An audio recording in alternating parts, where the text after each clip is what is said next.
and passion for the art of fashion and have made an indelible mark in the industry. Our esteemed lecturer has not only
they play an important part to reshape how fashion gonna be.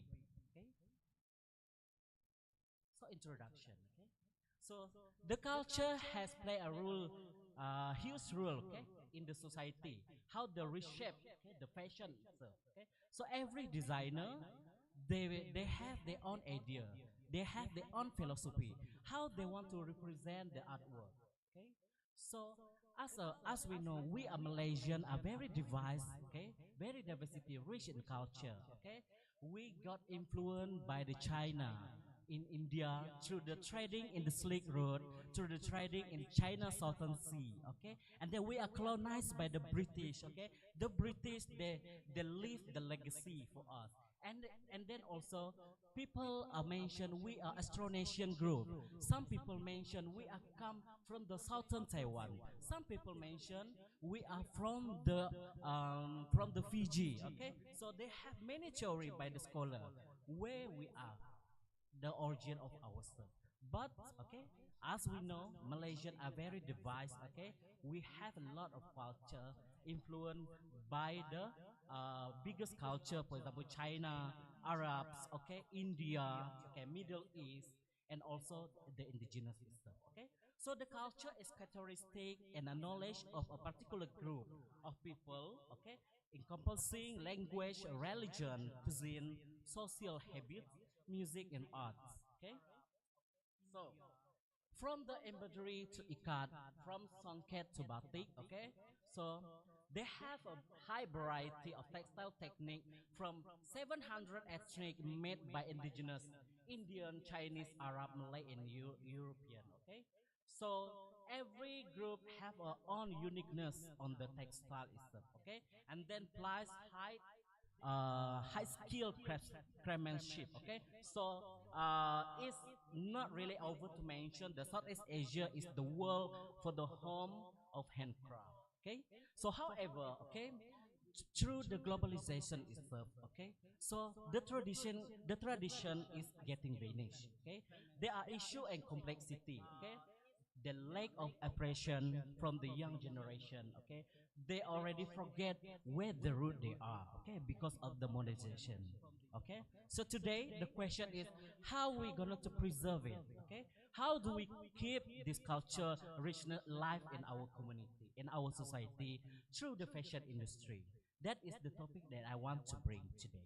Okay, so before we going to know what is Puak Kumbu, okay, some of Malaysian people they maybe know what is Puak Kumbu, but some of them they just only heard about it, but don't know how it's gonna look like. What the story behind the Puak Kumbu itself? What is the significant cultural behind the Puak Kumbu itself? Okay, so before we know what is Puak Kumbu, we need to know the community on the textile itself. Okay, so the Iban. Okay, the Iban is one of the indigenous group in Sarawak, the biggest indigenous group in Sarawak. Okay, they known as a Sidaya. Okay, so okay, they are primarily located in Malaysian state. Okay, in Sarawak. So Iban is very rich with culture in its history. They're known with the head hunting culture before, and also the skill in the river navigation. Okay, they traditionally live in the long house. Okay, so the long house is made with the hardwood and bamboo. Okay, and they living with a community. Okay, so they for the gift, this is the picture of the Iban tribe itself. Okay, so I was coming from the Iban tribe itself. Okay, so I have experience.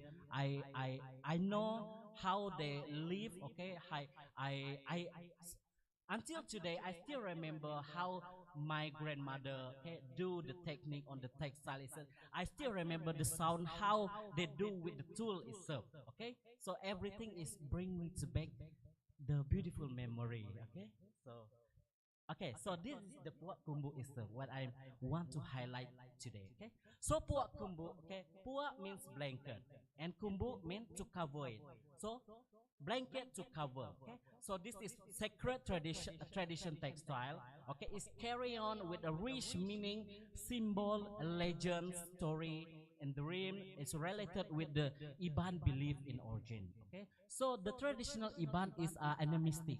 They believe on the spirit. They believe on the soul. Okay, so the textile is a very significant culture on the life. Okay, they use in the ritual. Okay, they use on the dead costume. They use anything. Okay, so the pua is symbol uh, as a medium tool for them to communicate with the spirit, with the God that what they believe. Okay. So Puak Kumbu also serve as an important intangible heritage to Iban culture, and the ancestral knowledge of creating this traditional textile has been passed down across the generation. Okay. Today I'm not talk about the textile itself. I'm also talk about the important role of women, how they preserve the Puak itself. Okay, they don't have any, they don't have a proper education, but they remember based on the collective memory, how they remember to woven the motif and then passed down by the generation. Okay, so actually this textile, okay, is came from dream. Okay, you need to dream it before you woven the Puak. Okay, so based on the Iban belief, okay, so only the chosen one, okay, can dream it, can dream. Only the chosen one, okay, can woven the Puak, okay, by the goddess of Kumang, okay. So Kumang is playing the important role, okay, in the Iban culture, okay. They influence the Iban woman, okay, in the daily life. They are the symbol of ideal beauty for the Iban woman. Okay? So in the past, okay, Puak Kumbu was most used as the ritualistic cloth, used in the sacred ceremony in rite to passage to mark one birth, okay, death or marriage, as well as healing ritual. Okay, so Puak Kumbu also serve a tool and platform, okay, for the weaver to narrative the story, what they see, hear, imagine, and dream about. Okay, that is the significance of the Puak Kumbu itself. Okay. So the Iban cosmology, okay. So we Iban believe, okay, our world is divided into three level. The highest level is called Pangaulibao, is heaven, okay, living by the gods, okay, and then Mensia, okay, living by the human, the animal, flora and fauna, and then the Sebayan, afterlife, where when we die, where our spirit, when our soul is going on. So we believe we're going to the Sebayan. Okay, so Iban is, they are believe they are very close to the spirit and the soul. Okay, so anything, okay, because we are near by the nature, we living on the forest. Okay, so we use a lot of resources coming from the nature itself. Our belief is inspired from the nature itself. Okay, so Iban belief in the spirit world exists alongside the mortal realm, okay? And the Puak Kumbu is a reflection of the connection. So we do a connection using a Puak Kumbu, okay? To connect it with our God, okay? So the weaver who all the Iban woman with the dream and observation into the clothes, okay? A dream is considered sacred because the Iban think of them as a message. So every dream is a message. Okay, so you need to follow the message. Either you follow the message. That is the indigenous belief. Okay, so when the weaver has a dream and intends to weave into the Puak, they cannot reveal the dream until the Puak is complete. Okay, it's become a secret. Okay, and then the one on above is called Labur Api. Okay, this is a true story. Okay, I get from the when I do a research at the Longhouse.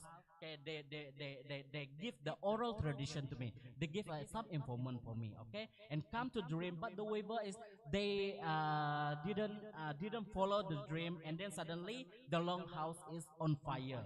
Okay, so after that, when she realized the dream is a very important, and then they start to weaving, they start to dream. Okay, this is the Puak itself, the Labur Api. Labur Api mean melting fire motif. Okay, it's melting fire motif on the lava. Okay, it's like lava, so it's very sacred and used in the higher ritual. Okay, for example, for the shaman ritual. Okay, for you to sending the soul to the afterlife. Okay, so that this is, if you can see on the screen. Okay, this is the motif of the Labur Api itself. Okay. Okay, and then this also, okay, the Iban ceremonial textile, okay, in the picture, okay, was made in the Batang Rajang Kapit. Okay, Kapit was the biggest settlement for the Iban population in the Batang Rajang. Okay, so Sarawak. Okay, so the pattern contained human-like figure known as Nkramba. Nkramba means a ghost in Iban or doll. Okay, so in the past, this powerful figure only can woven by the wife or daughter of chief. Okay, and then the representation of the deity in the Iban and offer protection for the owner itself. Okay, so in the woman tradition, okay, every Iban woman, okay, they should to learn, okay, that is the mandatory. If you want to find a good husband, if you want to find, if you want to level up your status in hierarchy social, you need to become expert, either you want or not. Okay, that is the tradition itself. For the men, they should do the head hunting. But for the woman, they should become expert. You want or not, okay? Based on my, since 10 years old, they are forced to learn, okay? Starting woven the simple motif, for example, flora, flower, okay? And then when the level is gone up, okay, they start to do a complicated motif like a figura, okay, and then some pattern of animal, and then the knowledge is over down, okay, or passed down to the mother, to the daughter-in-law, and then to the from the grandmother, mother, daughter-in-law, and the daughter.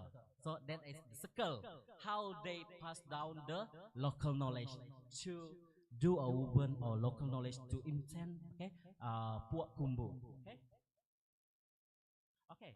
So where the origin of Pok Kumbu, okay, they since there are no written record, okay, they capture the history of Hiban. So we are focusing on the oral tradition based on the traditional literature, okay. So the origin of Pok Kumbu can be traced, okay, in many traditional literature and folklore. But the most popular one is the story, the love story between human and God. Okay, they call it the Menggin and Dara Tincin Temaga. Okay, Menggin is human. Dara Tincin Temaga is the God. Okay. So, okay, so okay, the story is Menggin meeting the Tinchin was on the accidental when we hunting in the jungle, okay, and then he countered the hornbill, okay, after hitting the bird by his blowpipe, okay, and then he rushed go to the bird to see the condition, and suddenly the bird turns become into a beautiful woman named Tinchin Temaga in crying because of the hand itself. Okay, and then Dara Tinchin Temaga is the daughter for the god of Singalang Burung, god of war of the Iban itself. Okay, so after that they went a married and having a son named the god of Suragunting. Okay, the Suragunting is hybrid human and the gods. Okay, but Tinchin later decided to return to her original places, heaven, and then leave her husband in sun. Okay, before her departure, she left the two hand-woven clothes, okay, for her husband and the son itself. So they still remember the mother itself. Okay, they're able to visit her in heaven. Okay, so from this tradition, we believe the Puak Kumbu is belong to the heavens. Okay, from that day, okay, the cloth was passed down for many generations. In the Iban, women continue to weave a similar cloth as mean to attend the relationship connection with the God and the spiritual team. Okay, so it's very interesting to listen, to know about this story. Okay, and then the local knowledge, how the community, how the woman produce the Puak Kumbu itself. Okay, so weaving the Puak Kumbu are spiritual journey for the Iban woman. Okay, so you only can weaving, okay, only happen to people who are chosen by the goddess of Kumang through the dream. Okay, for the weaver to reach the higher level of her craft, she had to possess ability to communicate with the spirit. Okay, and then who will in turn inspire her powerful design through dream. Okay, and then most Puak Kumbu are woven on a backstroke loom by women. Okay, so the decorative mob pattern is created by the ikat dyeing, okay, or tie dyeing. Okay, so Okay, before they do a process how to woven, they need to do a ritual first. So the Iban is very complicated. Every time they want to do anything, they need to start with the ritual offering. Okay, so and then they need to lead by someone, some woman, elder woman, okay, who already achieved or reached the higher level in woven. Okay, they call induk ngar. Okay, so this woman become a lead. Okay, this woman start before the another woman will start do another process. Okay, so usually, okay, the process to create the dye itself, to create the color itself, because the color is from the organic, okay, from the natural resources, okay, they need 2 weeks, okay, or more than that, okay, the process, okay, is depend on how the weather today, okay, and then they need to dream either today is good or not for them to do, okay, it's based on the bad omen or good omen itself, okay. And then the ritual, okay, so if you see in the future, okay, this is the ritual before they do the woven on the pork kumbu itself. So usually they will offering, okay, do the offering on the food, and also offering the blood animal, okay, animal blood to the deity, to the god, okay, to the ghost. This is the way how they try to avoid the bad spirit, the bad omen during the process, okay. They want the process is flawless, okay, because if you didn't follow the step, if you didn't follow the process, they believe the spirit will hunting you and will make cause you sick or you die, okay. This is on the indigenous belief, okay. So the material itself, okay, so the material is come from the, okay, I mentioned in the local name, okay, in Kurabai, akar penawalanda, tarum, and kudu, okay. This is the natural dyeing they use as a color, okay. Okay, and then to become a yarn, okay, after 3 days of washing and drying, so they try to arrange, they set up the woven, before they do a process on the woven itself, okay. So this is the process itself, how they do a process. If you see it in the screen, okay. Okay, the process. Okay, the process of making and dyeing yarn. Okay, so here is the process. Okay, and then the process you see the older Iban woman, they try to keep, then preserve this tradition, become alive. Okay, and then so this is the last. This is the second last process, the ikat dyeing. So every motif they want to create, they do in the ikat. Okay, the ikat process. Okay, and then they start woven it. Okay, they start woven it. Okay, okay, that is, and then we look into the art. Okay, for the some design are even considered secret and only shared within the family, given the among the function of Pokumbu is to serve as a protective blanket during healing and ritual. Okay, so the pattern is usually include birds, okay, deer, snake, leeches, crocodile, squirrel, frog, flower, and fruit. And the higher motif is related with human and spiritual figure. Okay, so this is the common motif that we can see on the Pok Kumbu itself.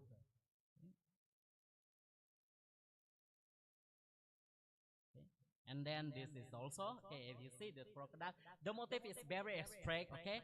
We don't apply the realistic motif, okay, because this is how the way the traditional people try to remember, okay, try to create a motif. They are an artist actually. Even they didn't know they are an artist, but they invent the motif in the past and a long time ago. Okay, so today I will share with the significant motif. Okay, we consider this as a square motif. First is Nkramba, ghost identity. Okay, so the Nkramba is anthropomorphic motif. Okay, consider anthropomorphic motif. Okay, the term of Nkramba is disguised for something that we cannot mention her name. We can mention her name, so we just mention the motif is Nkramba. So it's related in soul. It's related with soul and spirit. Either the spirit is good, either the spirit is bad. We try to avoid this. We try to avoid we try to avoid by mention the name. So this motif is just only when you do the highest ritual. For example, if the warrior come back from the war and bring the enemy head when the head hunting, they will serve the head of enemy with this motive. Okay, they will use the Puak Kumbu who have this motive. Okay, so and then also when someone die, okay, in the long house, okay, warrior, someone warrior die, they need to apply this motive. Okay, so this is we show the hierarchy, the social hierarchy on the long house. Okay, and then Nabao. Nabao is the big snake. Okay, so Nabao is a symbol of strength, prosperity, and provide protection to the Iban people, especially when performing traditional ceremony in ritual. Who is responsible to maintain the paddy? Okay, as mentioned, okay, Iban does the dominant economy is by planting the paddy. Okay, so this god is very significant on the belief on the and culture. When the Gawai festival or harvest festival, okay, they pray and praise to this god because give a lot of paddy. Okay, and then Iban community will ask for blessing, okay, sempulanggana, okay, for the good return. Okay, and we see the cultural significance. Okay, so the Puak Kumbu are using in the ritual ceremony. Okay, this is the picture of the ceremony itself. And then for that custom, in the head hunting ceremony, the giving a child birth ceremony, okay, and then wedding ceremony, and then how Puak Kumbu and creative industry. Okay, so how? Okay, so fashion is not a trend but a solution for the textile industry. Okay, it is important nation to emerging sustainability practice in fashion. Nowadays, the term carry crucial meaning for the next generation, especially for the indigenous community. How they want to preserve the textile in a fashion industry. So, but how do indigenous culture get involved in slow fashion? Okay, and how we support it? Okay, so ethnicity and fashion express to the make and match of various design, pattern, texture, and color, which have a cultural value and meaning. Okay, for the society itself. Okay, so this is how the way we can support the indigenous itself. Okay, so in Sarawak, okay, I will mention, okay, the some of designer they bring the textile, okay, they bring the motif, they commercialize the motif, okay, in the globally, internationally. One is Datuk Tom Abang Sopi. Okay, Datuk Tom Abang Sopi is a Sarawakian designer. Okay, so he celebrate, okay, he do a commercialize the pattern in, using the batik itself. Okay, and then second, this is the creation how they create the indigenous textile become the fashion. Okay, become the textile itself. Okay, and then second is Von Jolie culture. Okay, so Dato Raymond Jolie. Okay, so they try to do something new with the ethnic pattern. Okay, in the fashion industry. Okay, this is the collection. Okay, and then the lastly, Edric Ong. Edric Ong is not only a fashion designer, but he also an activist. Okay, he got engagement with the community itself. Okay, so Edric Ong, he always serve us, okay, with the well-known motif. Okay, if we see the Edric Ong creation, we already know the motif it come from Sarawak. Okay, so this is the creation of Edric Ong. Okay. So this is how the way Edric On turned the textile, indigenous textile, become a fashion. Okay, okay, and product development. Okay, on the product development. Okay, how we in CTU. Okay, what is our effort? Okay, to support. Okay, to preserve. Okay, lastly, okay, we have a project. Okay, Mimir Goddess of Kumang. We join a competition. Okay, so I'm a lead of the team. Okay, and then we try to bring and raise the team from the folklore. Okay, we raise the team of Goddess of Kumang. Okay, and then we got the gold award for this innovation, design innovation in invention. Okay, this is a step, one step. Okay, how CTU department, okay, will do more, okay, using the heritage, ethnic, and Malaysian culture, okay. So before I finish my sharing lecture, okay, or sharing knowledge, I will show, okay, our video, okay. I will show with everyone the video that we win on the competition itself, okay. Hold on.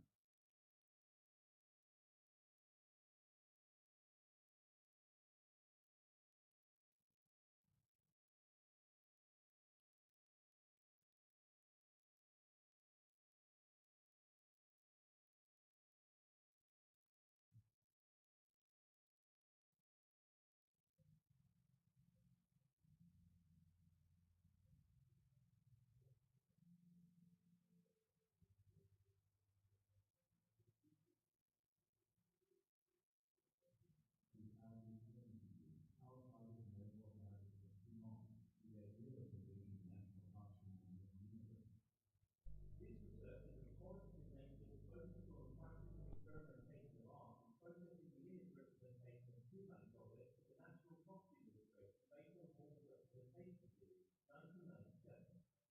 Data collection involves observation, documentation, and visualization methods that explain each process carried out throughout the illustration production period. The research findings produce several fashion illustration ideas based on the chosen theme, which is two-man projects. Miss Universe is the most prestigious beauty pageant in the world with over 71 years of history. It was first contested in 1962 and continues its legacy until now. Empowering the role of women in line with the changing times. One of the segments that attracted attention in this competition was the National Costume Show, which ranges mixed cultural themes in 50 different countries. There are three national costumes adapted from Zarawa culture that are presented on the Miss Universe stage. In 1994, Liza Coe, a Miss Universe Malaysia finalist who featured in Zarawa, once brought the Iban traditional costume and Japan Iban to the Miss Universe stage. In 2007, Adelaide Chinai Dane wears Urang Ua nude costume. Then in 2014, Sabrina Bennett appeared again with the concept of the goddess of Kenya, designed by Adila Moss. That was the last time the national costume from East Malaysia was selected as the work of the Miss Universe competition. After the formation of Malaysia on the 16th of September 1963, which is through a combination of Tanah Melayu, Sabah, and Sarawak, we have a wealth of culture and art that is very rich in the heart of our nation. Therefore, this research is an idea to re-emerge artworks from Sarawak in the form of national costume by raising the legendary spirit of the Iban community through use of two-man as a theme. Business of Kuman is a legendary figure in the traditional literature of the Iban community. She is described as a beautiful woman, soft-hearted and skilled in the imagery of weaving.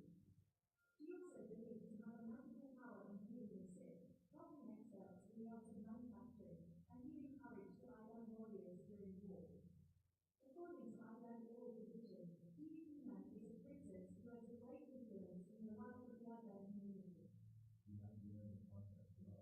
The visualization process is the main process in innovating ideas. The selection of this idea begins with the literature research to be done by the researcher by highlighting previous studies related to the direction of the research to understand their culture and find gaps in the research.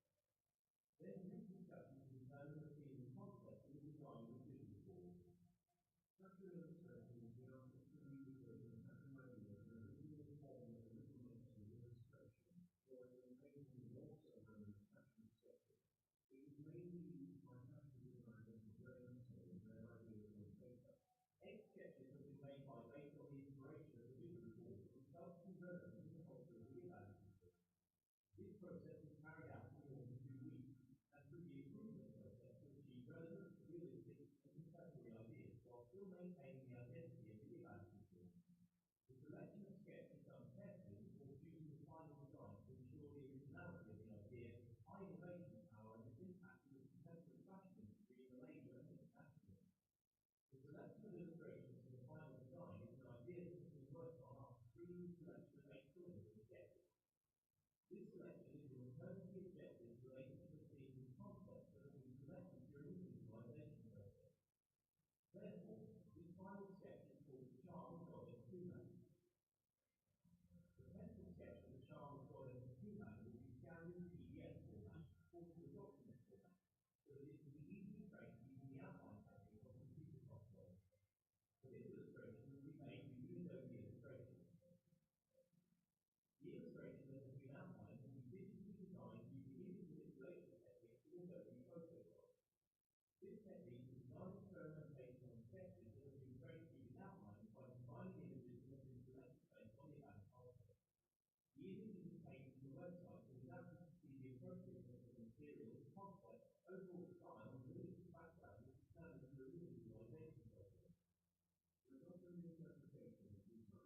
The representation of art can be defined as a broad subject that can depict anything from reality, including a landscape, an object, or a person. The ideas are based on elements of contemporary fashion adaptation or avant-garde. Manifestation of the warrior who depicts a woman who is tough, brave, elegant, but still has a soft side to her. The representation of women in the form of warriors is relevant to the present in depicting gender equality, their ability to navigate the currents of the new millennium and modern women. This semiotic can be seen in the manifestation of the design of this fashion wing. Wings have various meanings and symbols in human culture. This research sees that wings are closely related to the meaning of freedom violence. The main material in this design is using Sarawak woven textile, wakumbu. The variety of motif found in wakumbu is a motif that is believed to be revealed by gods and goddesses through dreams by the Iban people. The motif used in this design, using the huakumbu, is the symbol of Hua Adi Bangkit motif, which represents the symbol of God of healing, and the Nabal motif of a large snake which carries the meaning of power and blessing. The material in this design also uses natural materials such as bamboo, mengkuang, pandanus camerifolius, and bembam, Donax grandis, as style materials. This is in accordance with the demographics of the population who still preserve forest material as a source of life and strive for purity of value. Significance and potential of design. Memoir Goddess of Humanity. The potential and significance of this project can be classified into four categories. First, preserving the Kwakumbu Iban woven fabric and the folklore goods of Kumang in the Iban people. The second is to help Sarawak handicraft entrepreneurs in expanding their business to a more contemporary handicraft field.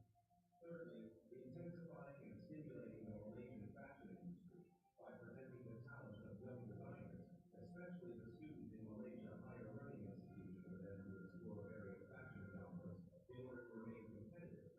And lastly is to foster a spirit of unity in the multiracial Malaysian society by celebrating cultural diversity through the fashion industry. Summary. Fashion adaptations based on characters in folklore or culture is not a new theme in the fashion industry. This concept can be seen in the Haute Couture Fall 2022 fashion show by Balenciaga, where the designer Daniel Roseberry combines heritage and creativity with reference to the truly iconic styles of Haute Couture during the era of Christian Lacroix and Jean-Paul Gaultier. The traditional costume is an inexhaustible source of inspiration for creating fashion collections of clothes, as it is characterized by a strong ethnicity and original elements. Folklore is an art and culture that has long existed in the indigenous community of Malaysia, with various purposes such as religion, entertainment, moral formation in the community, and love and life guidance. Okay, thank you, that's all. Okay, thank you, that's all.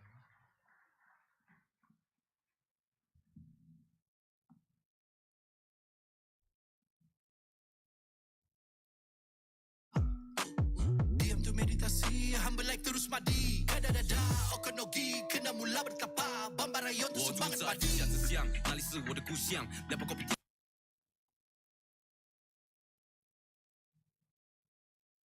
Thank you so much, Dr. Gregory, for that insightful presentation. Let's give another round of applause for Dr. Gregory. Okay, before we proceed to the main event of the day, that is our forum, let's take a 5 minute break if anyone wants to go to the toilet, but please come back. We need you for this event. So 5 minutes break, yeah? Thank you so much.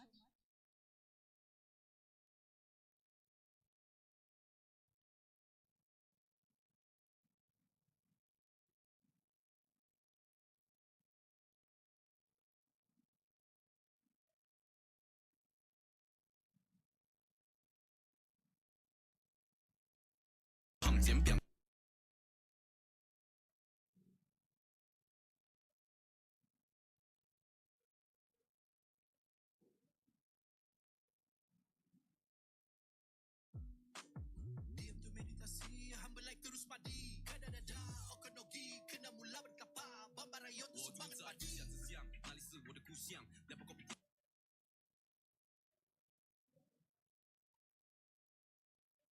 you so much, Dr. Gregory, for that insightful presentation. Let's give another round of applause for Dr. Gregory.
Test.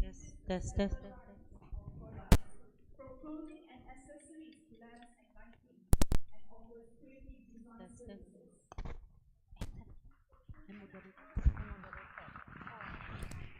Next, Mitchell Vincent.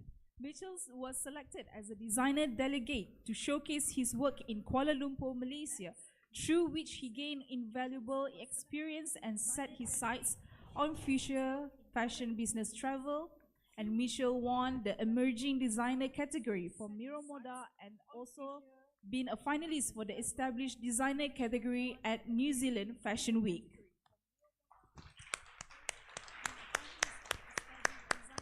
Nikki Kennedy is a creative graphic designer and the director of her business, Tapu Tapu, specialized in Maori design and providing products and services. Her goal through Tapu Tapu is to help people connect with culture, whether that's through graphic design for business or Maori-inspired designs for homes. And next, and next, for our lovely City University lecturers, we have Deputy Dean, Fashion Design, Jennifer Kong. And next to her, we have Madam Eliza Hashim from UITM. And also Abdul Wahid, also Auntie. Her famous name. And our lovely moderator, Head of Student Affairs, Dato Fajura Jufa. And now I would like to pass the mic to the stage. So enjoy the forum. Thank you, Farisha, Natasha, and welcome our guests from New Zealand and from UITM. I'm sure you all have met each other and gotten acquainted. Okay, today's forum is quite interesting because we have two countries and three universities that will be discussing. We were thinking about what the direction we wanted to go, and we thought we were doing some survey with the students as to what is fashion today, and as academics, we want to find out how do we tailor-make this culture, this fashion that we have, and how culture and heritage can influence fashion and, like Dr. Greg mentioned, life. Yeah. So to begin, I would like the presenter from New Zealand to start off. Probably Nicola, to say a few words about what it is about fashion. And you know, today the youngsters, Generation X and the Alpha team, are looking at the Koreans for fashion. And we academics say, no, that's not our culture. We must be true to our culture and true to our nature. So how do we actually portray that in the teaching and the learning, and how do we entice them to actually celebrate this culture of theirs? Nicola. The microphone for Nicola, please. Yeah, there you go. By the way, we are live on Facebook, so yeah. Say what you need to say, don't say what you don't need to say. Yeah? Okay, please. Kia ora everyone. Thank you. Thank you for having us, and thank you for your question. I believe for myself that I think as especially indigenous designers or designers in general in regards to fashion, that we should really come from our own perspective, our own true self, and like you said, be authentic to who you are, where you come from, and your experiences, I suppose, and the things that you've either learnt or done throughout your life along the way. That is how I work, because I am Māori from New Zealand, Aotearoa, and that's I draw from my narrative, my values, and my culture. Okay. Do you teach? You teach a little bit, or you just? I teach workshops, but I'm not. Okay. Mitchell Vincent. Yeah. Yeah, yeah. You can switch it on. There's a button there. Yeah. Hi, hi, hi. So my thoughts on it is co-equal to Nicola, the same as drawing inspiration from culture, and both because I'm both Maori and other descendants of other cultures, and exploring those silhouettes and shapes. We always said within the brand that when we design, we use silhouette, texture, color to create a narrative to tell our story. And yeah, Yeah, that's how we okay. approach culture within But fashion. why is it that in today's fashion world, we don't see that? If you actually look at KL Fashion Week or the London Fashion Week or all these fashion weeks, we don't see as much culture as we academics want to see. They're just, beautiful, but you don't see that. How I come? feel with big platforms, with like we were talking about uh, New York, Paris, maybe it's because their creative directors of the brand aren't Indigenous themselves. So I think it's fair for them not to be touching that because that doesn't belong to them. I feel that if somebody were to come into those fashion houses from Indigenous cultures, then that voice could be shared. It can be celebrated with collaboration, definitely, but I feel that they might look at appropriation if they don't look at collaboration. But Malaysia is very indigenous. We have different cultures across. I think if you ask the ministers, there are about 100 over different cultures in Malaysia, different ethnic groups. Okay, Puan, what do you say about, she's from UITM, probably the largest fashion school in Malaysia, and probably the longest fashion establishment, produce a lot of fashion designers. She's also our accreditor for our program from the Malaysian Quality Agency. So I would like to see how do we, but Malaysians, even Malaysians, we don't see these kind of designs coming up. I've seen a lot in TVs and in shows, but not enough to actually break through the international market. I think from my point of view, because we are here in Nusantara, we are constantly um, rivaled by our neighbors. You see, because uh, our fabric heritage, like our textile heritage, is batik, and we Well, that's another thing that we have to fight with the Indonesians. yes, But anyway, not just Indonesian, but when it comes to true. yeah. Indonesians, New Zealand has the batik. Africans say they started batik. Yeah. The Americans say they started batik. Yeah. The Philippines say. So Everything. where are we? Huh? It's not just our it's not just our fabrics but also our food. See the nasi lemak, the Yeah, rendang, the yeah, satay. yeah. You know, we're constantly trying to make everybody to see that this is ours also. Yeah, it is meant to be shared. Yes, because we are from this region. Yes, but we have our own characters there, our personalities there. But it is sometimes it's quite hard when there's not enough, maybe perhaps promotions, things like that. But I think there are year by year, we are doing our best. And meaning the government, the academics, the industry itself, but still fashion culture. So that is something that it can be married into, but at the same time, it is not something that everybody's plate. You see, it's not. No, maybe we have a lot of people who are very interested and very passionate about our heritage textiles, but at the same time, we need to preserve it to a certain to that level, you see. So like if you talk about songket or kain tenun, we cannot simply make it just for the sake of making it fashionable. We turn it into shoes or we turn But why into not? bags. Ah. Because in our culture, Uh-huh. the songket is the queen of fabric, so we must put it on the pedestal. Okay, Wahid, you have been in the fashion industry as a lecturer. You are probably the longest serving fashion designer on this stage. 30 What do plus you have to years. say? 30 30 plus plus years. years. Okay, what do you Okay. say to our comment? In penetrating our traditional fabric internationally, it's quite a tough work.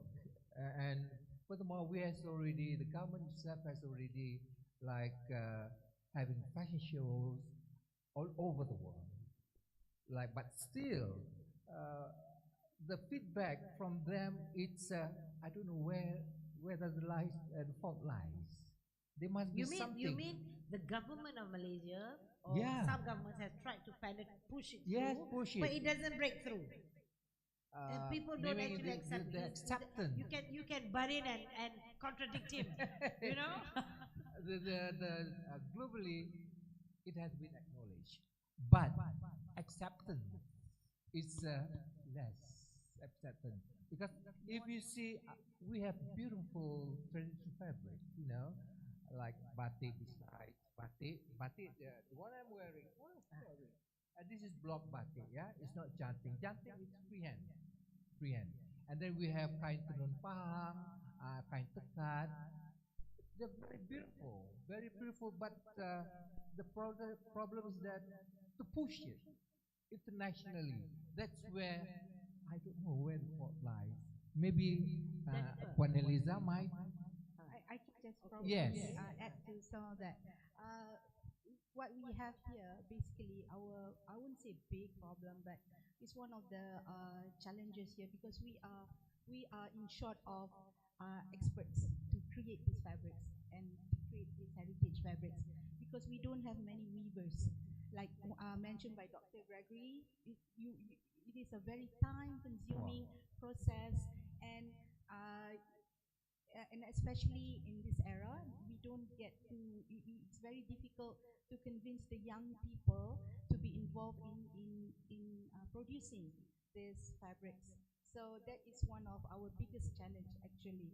So that not many young people would want to take upon to learn about the processes of picking up these textiles, and of course to to to create one piece would take so much time, meaning it is not cost effective for them. So that is one of the biggest challenges. Even to create batik, the chanting batik also to create 2.5 meters would take probably 2-3 weeks. So that is it is a bit it's a challenge for us when it comes to production actually. Do you have the same problem or situation in New Zealand? In regards to retaining. New Zealand have batik? Oh no, we don't do batik. No. Okay, so we are not competing with you. Okay, No, you're that's not fine. competing with us. No, right. We do have our own patterns and different techniques. But I just wanted to go back to your point about pushing through. Why are we not there, especially as Indigenous? I actually think and feel there is a change happening, and I've noticed it in New Zealand and Australia as well. A lot more Indigenous designers are starting to come up onto platforms like Melbourne Fashion Week, New Zealand Fashion Week. So I feel there is a change happening, but there's still a lot more that we need to do within that space so that we can come to the forefront. And I think it's for, especially you students, I think it's really important that you have, you continue on, I don't know if it's a fight, but you continue on with that light and that you follow it, because like you were saying, if we aren't engaging our students into these practices, especially with batik or what you mentioned before, Dr. Greg, we'll lose it, and we can't afford to lose these things because I feel we're going to break through very soon. There is change happening. This is interesting when you say we can't afford to lose it, but they don't see anything to lose. What have you got to say? Maybe Nikki? It's a very difficult question. I don't think so. Kia ora. What have they got to lose?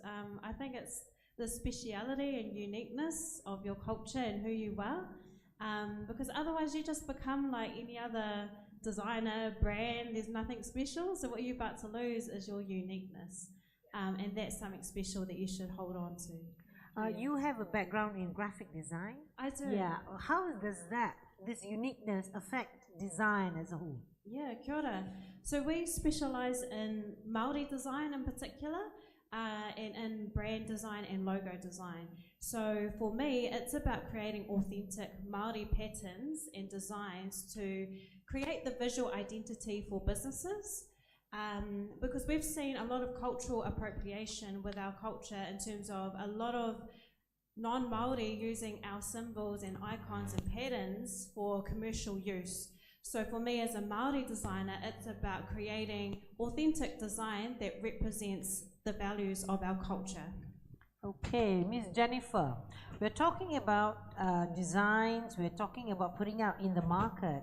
How does that help if I want to become an entrepreneur in fashion? For me, for my point of view, right, because actually I'm very glad because I'm Malaysian Chinese, so there's a mixed culture in Malaysia that has helped me a lot. So what happened is you want to be an entrepreneurship in the market for fashion design, so you have to have a very strong identity from where you come from. Closer. Oh. You're very soft. Oh, it's not on. Okay. Hello? Okay. So I need to repeat again, right? No need. Okay. Yeah. So identity is very important to build up your brand and to sustain as well. So this is my point of view. So, and regarding about the culture, just now you mentioned about the culture may lost soon.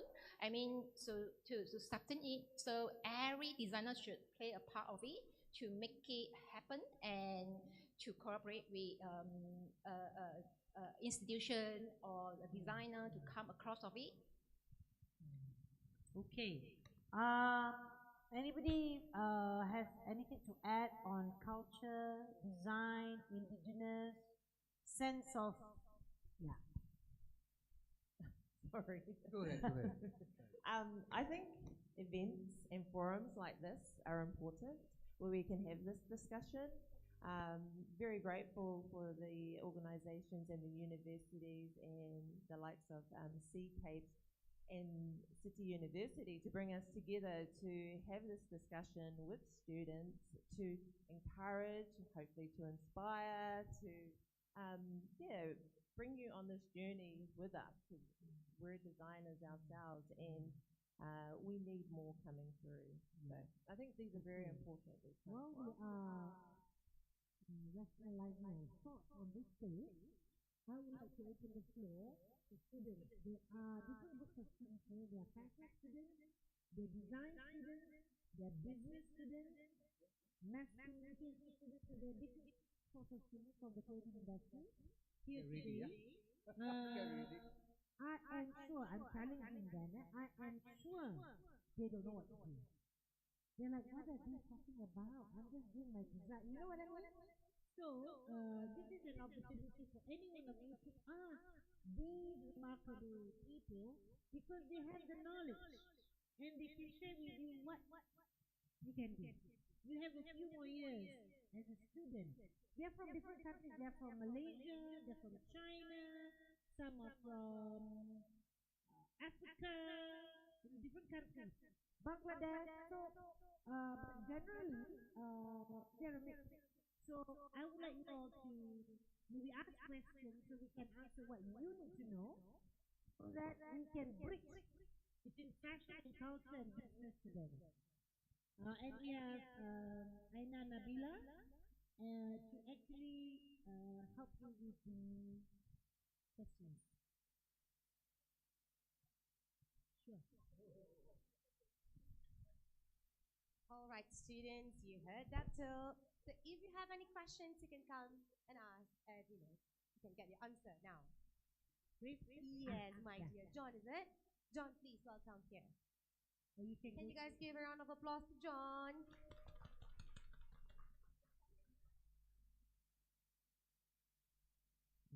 John.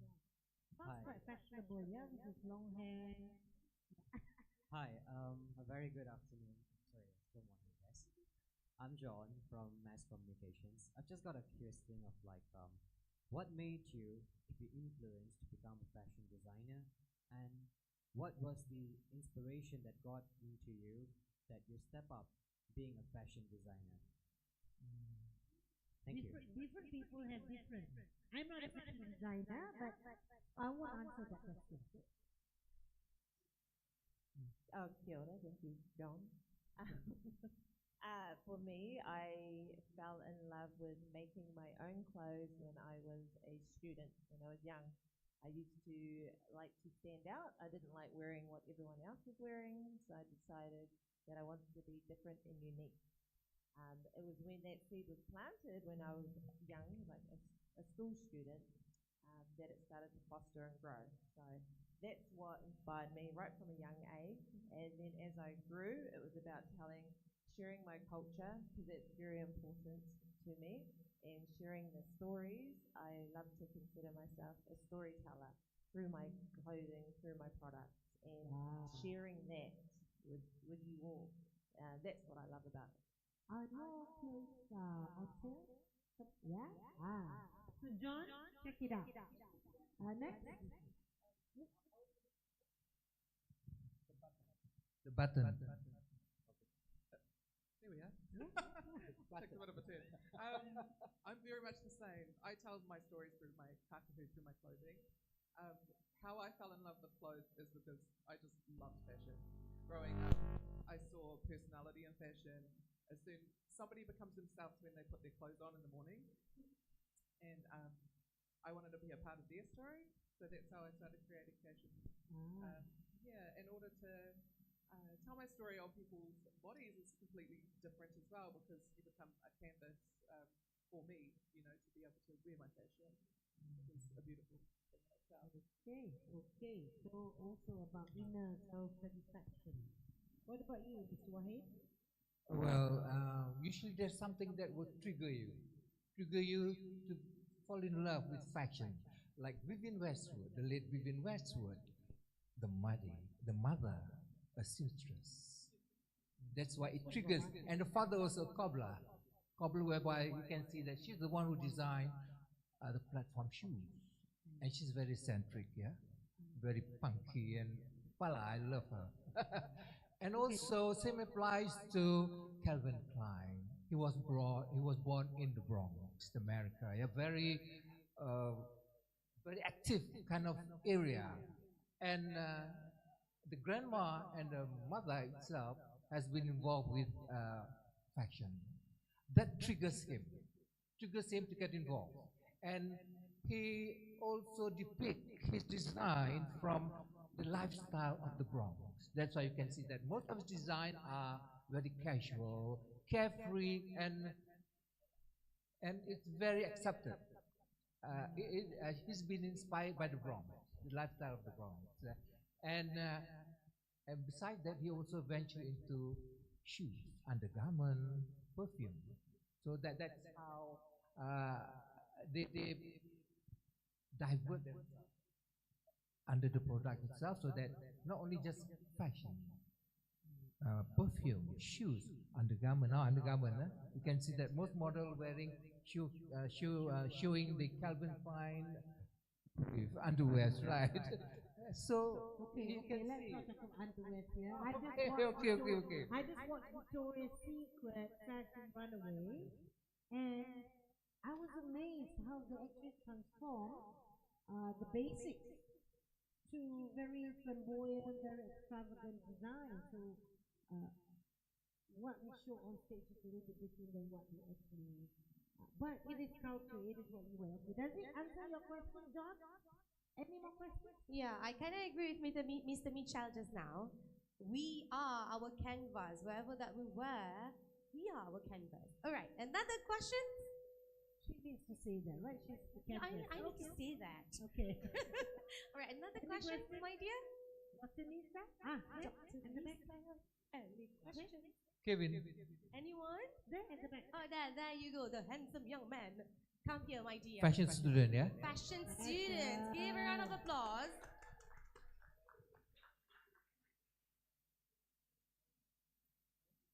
right, my dear. Okay. Okay, hi, I'm Kevin and I'm from Fashion Design Faculty. First of all, welcome for our guests from New Zealand and lecturer from UTM. Okay, so my question is, in which part or what is it that makes you interested in Malaysia cultural clothing? Is it the garment, printing, or how it's designed? Great question. Serious, yeah? Serious. I actually really like learning more about indigenous techniques and patterns and culture. And especially here, I'm very excited because we're going to be learning about the process of batik. And I think I love print design myself. I love styling and designing my patterns, our multi patterns on fabric. So I see a lot of similarities between our, probably not our techniques, but definitely our stories and what our patterns represent. And that excites me. So that's what I really like about Malaysian fashion. Great. One thing I want to ask, is the Maori fabric same as our kain poa?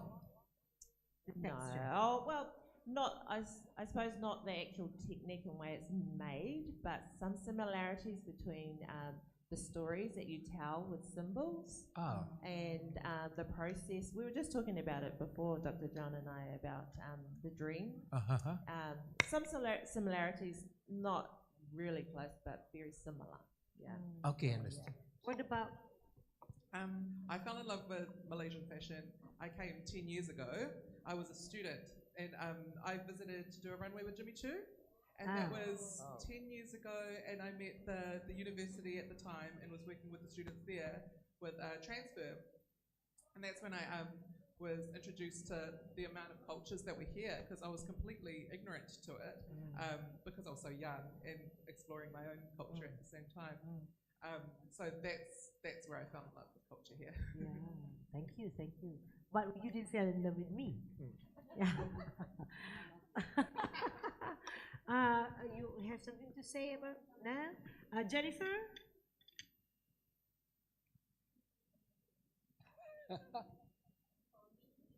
Is it the button? Yeah. This one. Lighted. For me, for Malaysian culture, I actually I have I have an opportunity to try out. Not try out because it's part of it, part of the life. Because I was here for since child, and they are very unique that to engage with Chinese culture as well at the same time. So that's a lovely part. That is part of my life as well until now. Although I lack of the experience of Malay culture, but at the same time they are part of us. So means the engagement and the challenging around us. So that's why I'm here. Okay. Any other questions on design, culture, motifs, sense of Yes. sense of? Madam Eliza. Woo! Okay. Can I just add a little bit? I just want to share my experience. When I was young, I got so interested in fashion when I was in school. What triggers you then? Duran Duran. Duran. Yes, Duran Okay. triggered me. Okay, Do because you all know Duran the group? yeah, Nick Rhodes and fashion, yeah. Simon Le Bon, and Our the time, whole yeah, family our got time. into fashion, right? So I don't think they know Duran. Most of them So, don't know. okay. Most of them don't know. And culture club, things like that, because I was always so intrigued by the way with the pop culture. Yeah, all I ever thought about was going to overseas and really experience Vivienne Westwood, Jean-Paul Gaultier, Yes, of course. all those people. But then I started off with fashion, and I learned, and I also got the opportunity to learn on decorating as well. But then my story later on turned out that I end up in textile department.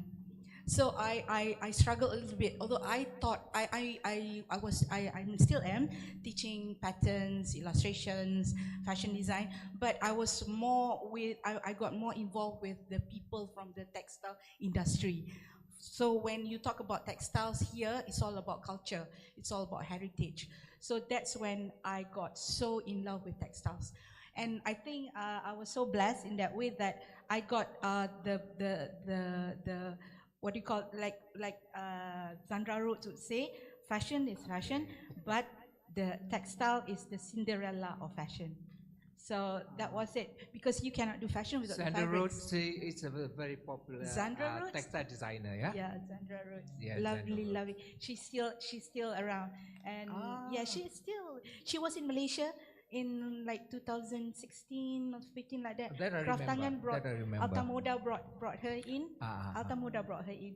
And she shared a lot of about her stories, about about her business, and about her designs as well. So what I'm getting at here is that you cannot separate fashion and textile, because we need each other. And but I am not like I say, I'm not a fashion designer. I watch a lot of K dramas. I watch a lot of K-pop performances. I think they have done quite well in the last 10 years to promote their culture through music, but the fashion that these celebrities wear is very unique to their culture. And I wonder why we don't have it. Why is it that Malaysians, why is it that our education does not promote that thinking? Because they do avant-garde, they do this. I mean, they're all that. That's a style, but you can see it is Korean. You can see it is Japanese. You can see it's like Bollywood. The sari has moved from one style to, but you know it's sari, and you can still it's Indian sari. But why is it that Malaysian don't have that? Yeah, that's why I was challenging you when you talk about songket is put on the pedestal. You shouldn't do certain things with, but then it dies there. Yeah. So how are we supposed to handle that? It's like a segregated industry, you see. So when you talk about KL Fashion Week, it's all about the contemporary, the modern, the avant-garde, the art of the world. It has nothing to do with culture, because you cannot sell culture in KL Fashion Week. You can only sell culture if when Hari Raya is just around the corner. That's the problem. That is the problem. That is the problem. You see where you segregate because, but from a traditionalist point of view, they would say don't mess up with the heritage textiles.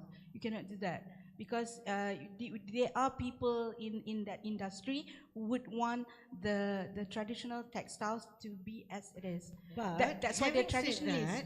Having said that, it's still not flourish. The songket is still at where I think it was. it's the acceptance of the society over the heritage thing. Yeah. The acceptance, These kids now don't wear songket at weddings. No, they don't. Yeah. Now, if you see, there are two types of songket anyway. The songket from Jekyll and the songket from Terengganu. The Jekyll is from outside the Yes, yes. But this is what I'm saying. You see, we as academics, we're talking about, because this is an institution, we're talking about teaching people to celebrate this culture. I would like to recommend that the universities promote these textile, these native motifs, this culture through fashion. Yes, I totally agree with you. When we have to do a really big push, yes. If we have to knock on the Prime Minister's door and say, do it now, that's what we have to do. Yes. Because if not, it's dying. Then I'll go and buy from Shopee anything that I can get cheaper online. Yes, yes. I see some universities, some colleges are doing that, where they incorporate heritage textiles with the students' works. But this that is something that we have to keep on doing. But this not only because we need the lecturers to support this, because the students, they wouldn't know anything about this I have my dean. unless the I have my dean lecturers. of creative industry here. Miss Dr. Nisa, you're the dean for creative industry. We need the lecturers to promote culture in fashion. I've spoken to my dean, so. But I see a lot. I see a lot of progress there, because I was at Ta UMT and some other at college vocational. They incorporating that slowly. But still we need they are doing it. But this need to be seen. But the problem is there's not much promotion going on, because you know how it is when you want to promote your products. It takes a lot of modal, a lot of funds there. So we need to collaborate with industry. So if the industry can help us. While we have our friends from New Zealand, we should discuss when can we have a joint fashion show, heritage fashion show from local designers, yes, please, and university. Is it Like a something? simple idea, yes. I Good, love good, that. good. Yeah. Okay, Miss Jennifer. When was it? When can we start? Can we make this happen? Yes. When can we start? That's the spirit. Yeah, I think we should work on something like that. We have this exhibition and we have the fashion show. Maybe we can agree here, then I will do it. Once I agree. So how about your side? We'll pick a date. Pick a date. Okay, congratulations, congratulations. Okay, Aina, any more questions? Yes, we have another one question, except then, just to give a remark to Madam Eliza, you're the reason why Duran YouTube preview will be, increased today. They will YouTube it and Google it. All right, I have another question, again from John. Please, John. Right. I know I'm a mass comm student, but I'm just quite interested in this topic. Okay. I'm sure being a designer, there would be a good side and there would be a bad side as well. So I'm sure before you have started off your career, you might have faced some bad situations, like for example criticisms. You might have faced like too much of like negative demotivations, and all these kind of things might have happened. Have you ever encountered such situations, and how did you overcome that, and how did you made you to build up your career to another level? Question. I remember having a New Zealand designer come into our classroom when I was studying fashion, and her husband, the first thing he said when he walked in the room, only 2% of you are going to make it in this industry. And I was thinking, wow, that's so negative. And I wanted to prove him wrong. I was like, if I'm going to be 2%, then I'm going to be that 2%. But I just really believed that there should be a higher percentage at the time. But I remember receiving that criticism and it affecting me quite a lot. But yeah, rose above it, created a company. Because you want to.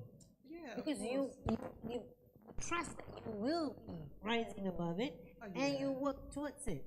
Yeah. I just feel that when you're a student, don't take anything like that. Just chase your dreams. Like follow your heart. My logo is literally a heart. The reasons why that is because you follow your heart. Yeah. Thanks again, John. For me, there's probably two main things. One is self-limiting beliefs. So that's a narrative that we can tell ourselves, that we're not good enough, or that we don't belong in that space. And it's telling, those are those negative narratives that we tell ourselves. And you have to really rise above that, believe in yourself. But for me, it's the love and the passion that I have to create, the passion I have to tell my story, and the passion I have to share with people, my culture, my heritage, all of that. That helps me to go above it. And the second thing is when you run a business, and I'm speaking only from my perspective, when you run a business, a company, it is hard. It's really a lot of hard work. A lot of the times you are doing very long days and very long weeks. And you really have to dig deep and understand why you are doing it. What is your purpose and why are you on this journey? Because that's going to pull you through those hard times. And my love for what I do is what pulls me through every day. Wow, that's deep. Yeah, I feel it. That's deep, yes. Yeah. Thank you, Nicola. Follow your passion. That's the point. Okay, everybody, just to let you know, for those who ask questions, that you will receive this amazing bag from City University. So please ask your question away. Anyone else? Yes, please, my dear. Come here. Another fashion student, yeah? You're so proud of your students, yeah? Of course. Introduce yourself and your faculty. They want to know more. Hello, greetings, fellow seniors, lecturers, mentors, and teachers. My name is Gigi Fendi. I'm taking Bachelor in Fashion major, also the newly appointed editor-in-chief for the City University Fashion Club. So my question is, sorry, I'm kind of nervous. I think my question speaks for every student here. Newborn creators' nightmare is to create authenticity. Born and raised in Malaysian, Born and raised in Malaysian, my blood flows with multicultural backgrounds. Being enthusiastic about the beauty of my culture is out of the question. So my concern is, would the elder generations willing to accept new traditional motives? And if they do, would they be offended with something perfectly sustained be revamped? Because business-wise, people like what they like. Okay, she will answer your question. Okay, there's more. Because business-wise, people will buy whatever they like, right? But for the sake of not forsaking respect from cultural views, I am wondering what the seniors have to say. Thank you. Oh, okay. Well said. We do this all the time. Yeah, almost every semester in our university, we give them at every levels. They have to learn about the heritage textiles, and when they start to design, we have to guide them. We have to guide them that you can play with the motifs. You can play with the corak, the patterns and the colors and all, but you cannot over designed it for it to lose its beauty. You see, you can try to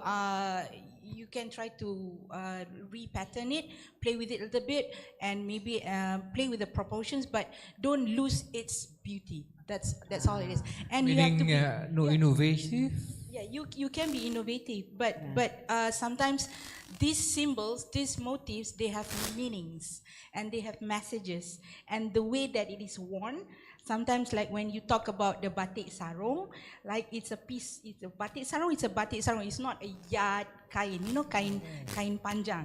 So it has it has its places where it is being the motifs where it is placed on the batik. So it has a story how it is worn and the color and the motif, whether it should be at the foot or at the badan, at the body, or at the kepala or the head. So if you put the motif of the head at the wrong place, at the wrong places, then you're not being sensitive. Okay, so but I have to say this. But if answering what Gigi mentioned, in my opinion, you must be innovative. Understanding the basics, why the design appears like that for that particular piece is very, very important. But you can design another piece with your understanding where you want to place, being sensitive to the meaning of these placements. So to your answer, I'm old, I'm the senior people, I would accept it. But you must have your basics right. You don't, whack everything together and this is new design. You will fail. But yeah, that's innovation. You have to look at the basics, understand them, and throw them away and start anew. Start anew and start designing with your fundamentals right. Then you can innovate. That's where you can see a lot of innovation in designs from other cultures. The Chinese culture, we have some China students just now, the Chinese has a very unique culture, very even more stringent reasons why things are put in their designs, but they have innovated, and you can still see it's Chinese culture, you know. So yeah, go all out, understand the basics, that's why you're learning.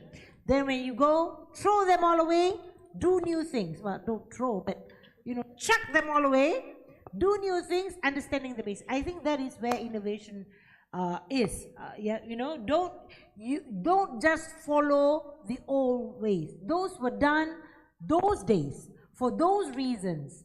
If you want to do a bate and there is the meaning where you put it on the shoulder, create your own. That's where ideas come in. Okay, Gigi? That we are fighting against you, ITM here. Thank you, panels. All right. So another questions, guys? Yes, please.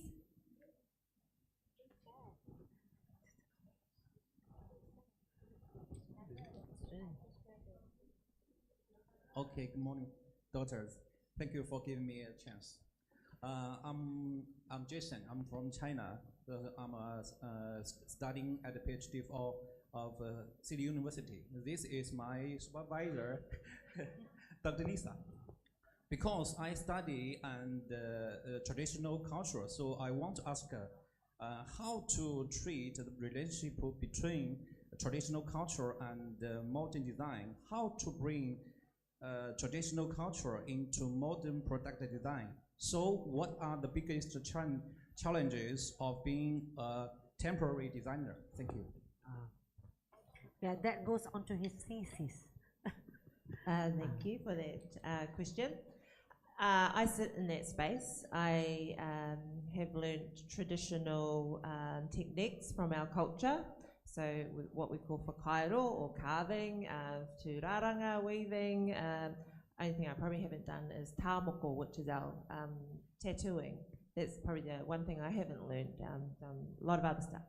I take that knowledge base and that skill and I interpret it and create new patterns, exactly what you were saying before, earlier. I create new patterns to tell my narrative or the story that I want to tell.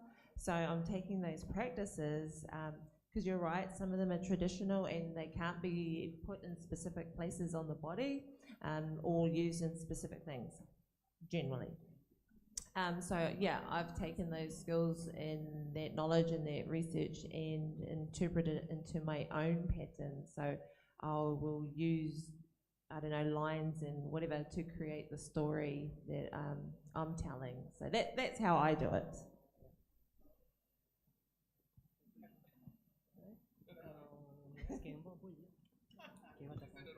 Oh, she said it all. Okay, does that answer your question or you need clarification? No, did not answer. More. Okay. Hey, good try. Answer his question. Sorry. Let them answer your question then. They are more equipped and more knowledgeable compared to me. So go ahead.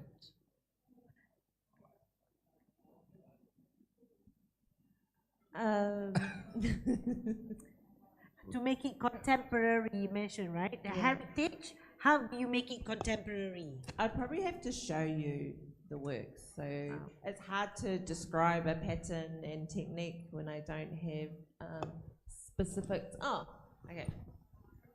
These are some of my designs and patterns. The earrings, those represent being creative. We call it auahatanga. And so what I have taken is we have a pattern or a symbol that we call a koru, and I have used that in certain formations and replicated to create a pattern to tell a story about creativity and being creative.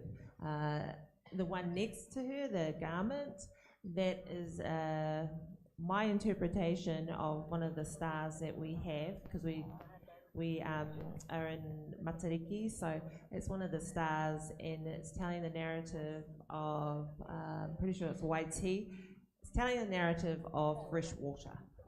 And so what I've done is taken that traditional story, interpreted the patterns, the style, the colours, to tell my interpretation of that story.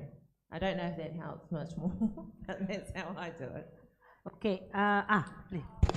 I'm similar as a graphic designer, so I've understood traditional patterns and Māori patterns to then interpret into branding and logo designs to make them simplistic, but also keeping their authenticity and values that go with that as well. Because a lot of knowledge that we draw from our culture, we draw from old Māori carvings that were placed in wharenui in these big houses, and we have different mediums that we can draw inspiration from. So as a designer, I'm able to draw from old mediums like carving, like weaving, tapestry type, and then digitally interpret it in my own way. So that's how I turn traditional knowledge into a respectful way using digital technology. Okay, maybe I want to answer your question a little bit through an example. You see, in Chinese culture, the dragon is quite important. Yeah.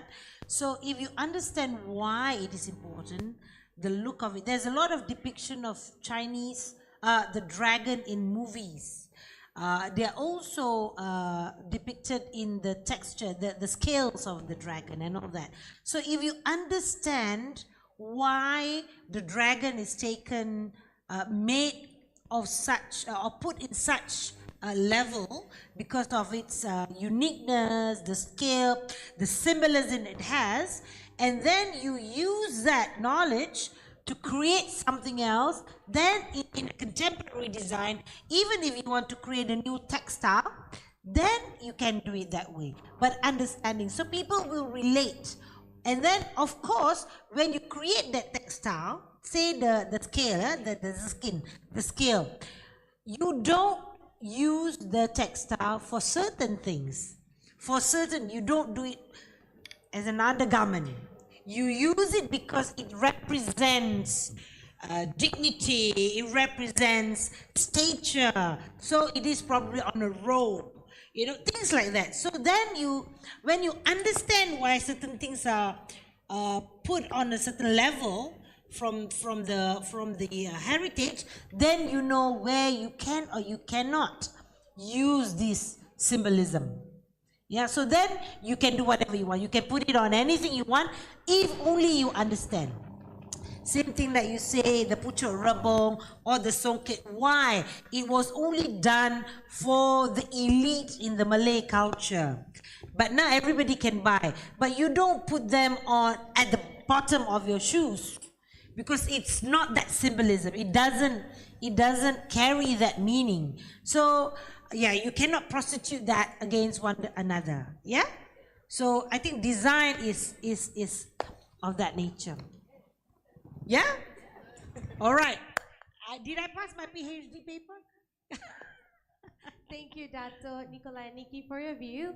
Might I highlight to you that our panelists today coming from the University of Waikato, the University of Auckland, the University of Wellington, and the University of Otago, and also from University of Technology Mara, and our beloved City University representative. Yeah, so that's the reason why this is the best time, your golden time, to ask questions and get their views. Okay? Any other question? Yes, Miss Tasha, please. Hello, thank you. So for like culture in Malaysia, we already know the basics. So in these days, they try to modernize designs in culture like batik or baju Melayu like we have here, and kebaya and baju kurung are all traditional wear, and they try to simplify everything. So what is it, in your opinion, in New Zealand, do you have someone that try to simplify it, but they do too much, and does people accept it? Because for certain people, they like to preserve their own culture to remain the same, but some people love to modernize things and they accept it. So what is your call?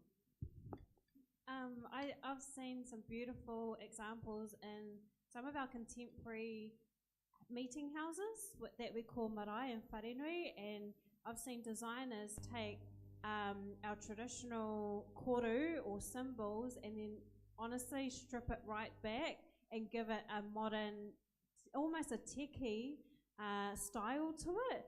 And when I've walked into this meeting house, I've been overwhelmed by the futuristic style of our traditional patterns, and these are done by our own people as well. So it's accepting in a way for me as a young designer coming through.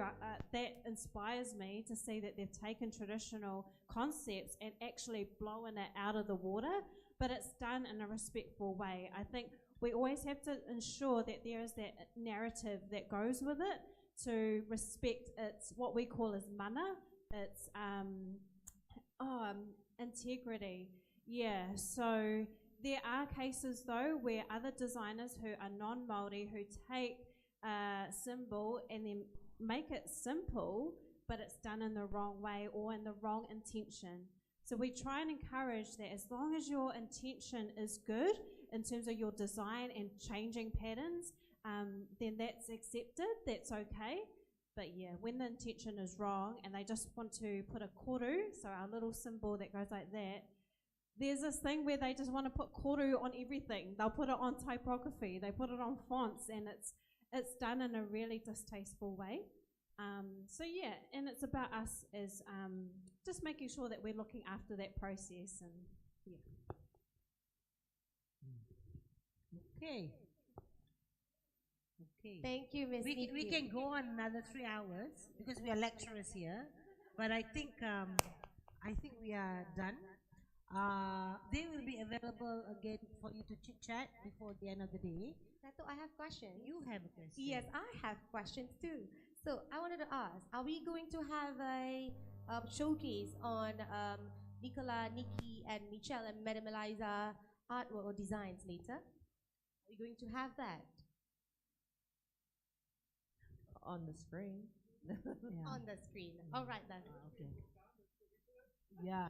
The next time you come to Malaysia, bring some garments. Yes. We will plan better. I think that's the cue, Dato. I want them to come again. If you like, we're all online. So I've put our tags on the slides there for you to have a look at our Instagram profiles, Facebook, website. You can see all of our work. I think she's interested to purchase. She's into purchasing, you see. As I say, right, just now we mentioned as well, we can cross over and do a fashion show with New Zealand. Can we do that? And you bring your work to us. Yeah. When is it? So there'll be five universities, including UiTM, joint venture with the showcase. Okay? I think sometime in October or December, somewhere around there will be good, yeah? Winter. Okay. Thank you, panelists. Thank you. I can go on and on. Thank you for being here.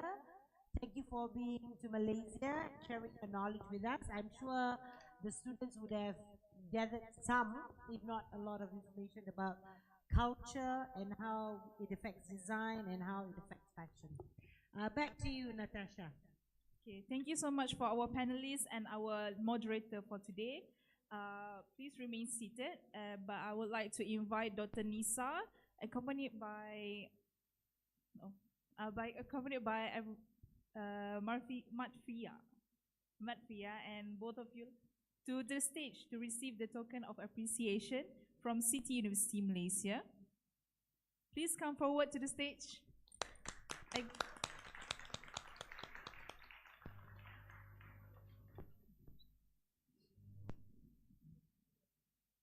Please, I think you can join in the stage too. Yeah. Yes. I don't know what the plan is, but yeah.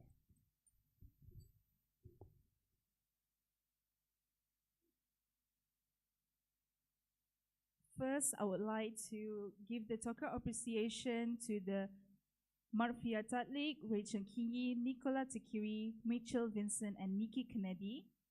Thank you for your support in this event, all the way from New Zealand.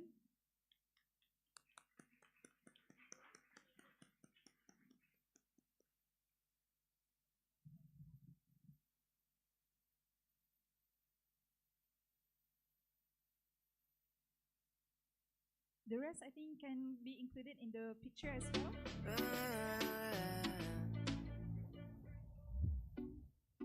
Okay, one more picture.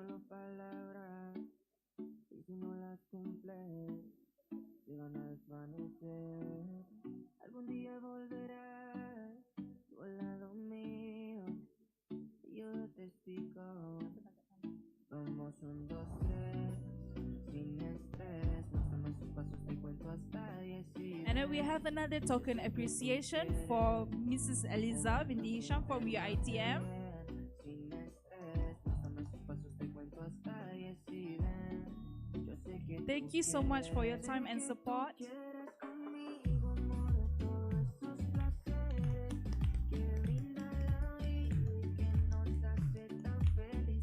Sé que tú quieres conmigo, amor, todos esos placeres, como acariciar. Thank you so much, everyone.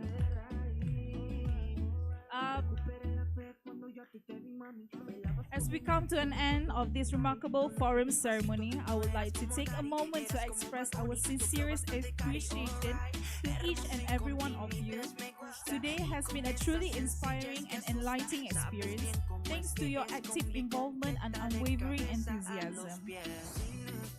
Of course, none of this would have possibly without you, our esteemed audience. Your presence, engagement, and active participation have been the driving force behind the success of this forum. Your thought-provoking questions, insightful perspectives, and eagerness to learn have enriched the discussions and added immense value to this gathering. On behalf of the entire forum organizing team, it has been an absolute honor and privilege to serve as your MC and throughout this event. We hope that this connection you have made, the knowledge you have acquired, and the memories you have forged this will continue to resonate within you for years to come. Before we close this event, let's gather around for a group photo session with the audience as well. Please, everyone, come forward to the stage. Let's take a group photo.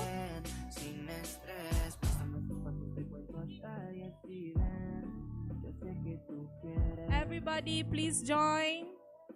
Sé que tú quieres conmigo, amor, todos esos placeres que brinda la vida y que nos hace tan feliz. Sé que tú quieres conmigo, amor, todos esos placeres, como acariciarte y conocerte de raíz.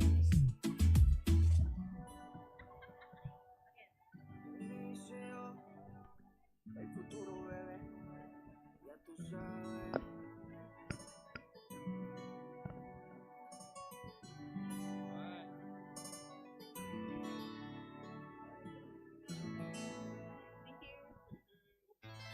Please come forward. Let's take a picture together. You can sit at the front here. Eso me pasa, mami. Quererte ver mientras eras ajena y también tu piel en el mismo party, pero otro ser. Estabas más buena que me estremece. Con la boca y placer, si me toca yo te como otra vez.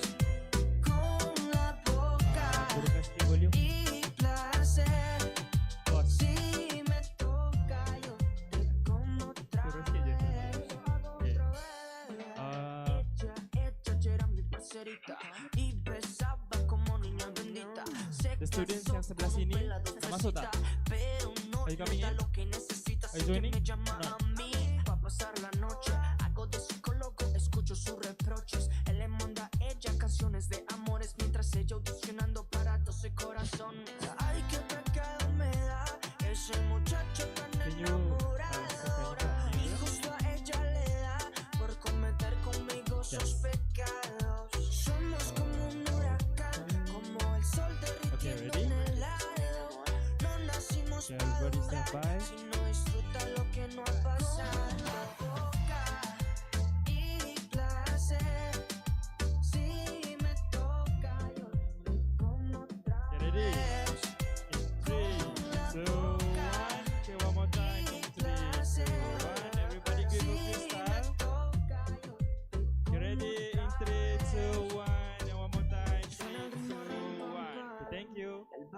nos vean más. Debajo de las sábanas nos encontraría.